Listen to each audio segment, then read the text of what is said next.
Well, Chattanooga was put in the spotlight this February for Black History Month. A documentary produced by the renowned civil rights attorney Ben Crump featured the story about 5 Chattanooga women attacked by the KKK in 1980. Well, joining me now with more on this documentary, How to Sue the Klan, is Jasmine LeBlanc, co-producer of the film. Jasmine, welcome and thank you for being here. Thank you for having me.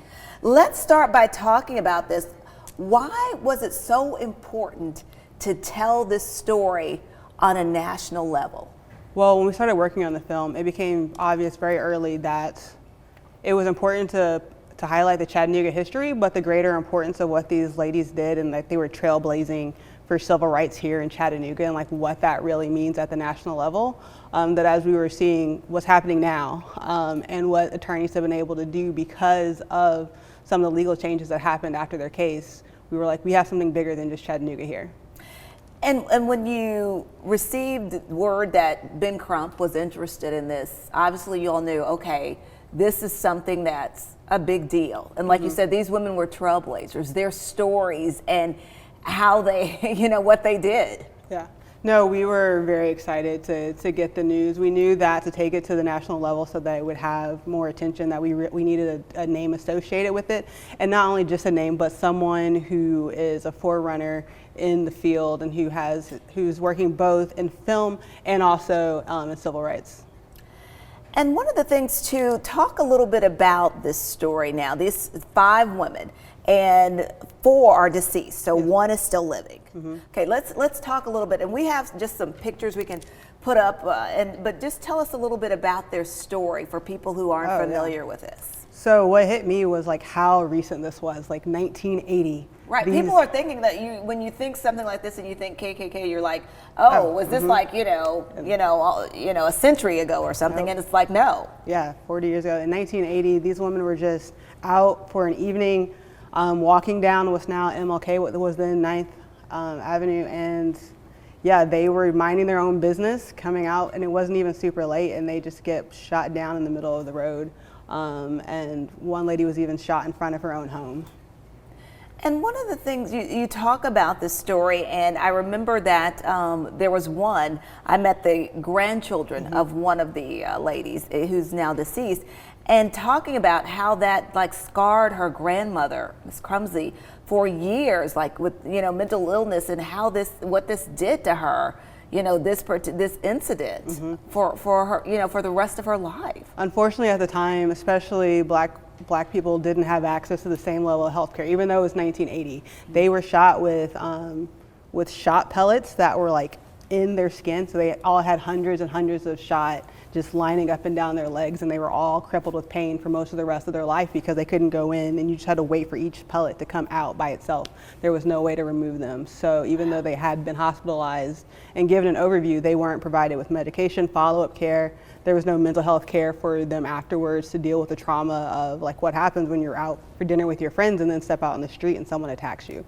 So it left an impact. I mean, the grandchildren weren't able to go out and play afterwards because the grandmothers had fear of someone coming and harming them because they were just going about their business. Yeah, I mean, and when you read about and hear these stories about people living in fear, that someone's just going to come and shoot them, someone's just going to come and burn down their house, then you do think about this, and like you said, how that scars not only that person but the entire family. And I believe we have kind of a trailer or clip that we can also show from the documentary as we were talking about this. So tell us a little bit then about more about as you learn, what maybe shocked you about this story as you worked on this documentary.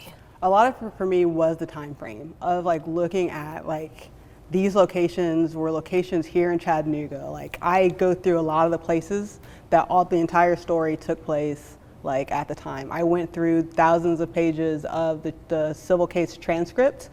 They had 2 different cases. They had but I personally read the civil case transcript from cover to cover, and just looking to make sure that we were doing their story justice, and really highlighting the different facts of their story, and just being able to like piece together in my mind like the different locations pulled out was really impactful, because I drive past some of these locations every day of kind of either where the ladies were or where the Klansmen were like right before then, and thinking through like, okay, this is something that was very real in our city like how do we as a city heal from that, but also how do we talk about the story in a way that we celebrate these women and what they've done, and that their hardships were something that we are now, living the recovering, we're still recovering from. We're still recovering from, you would say. So, you look at this and you were talking about these areas, and you still drive through some of these areas and you think, oh my goodness, this is where this happened. This is where these women were shot. This is where, all of this happened with the Klan right here in our community in 1980.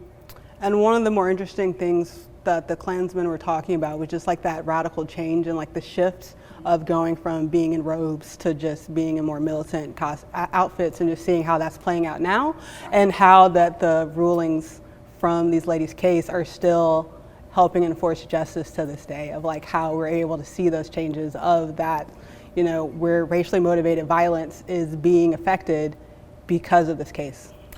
One of the things too, and you're talking about the change, and these women, the four that are deceased, will never know that they've brought about in civil rights. But again, I think someone was saying about that change of where, it's not the white robes anymore that we see. So that's, and as we go along and we talk about civil rights, then that's one of the things too that you look at in this piece in the documentary and moving forward in the fight for civil rights.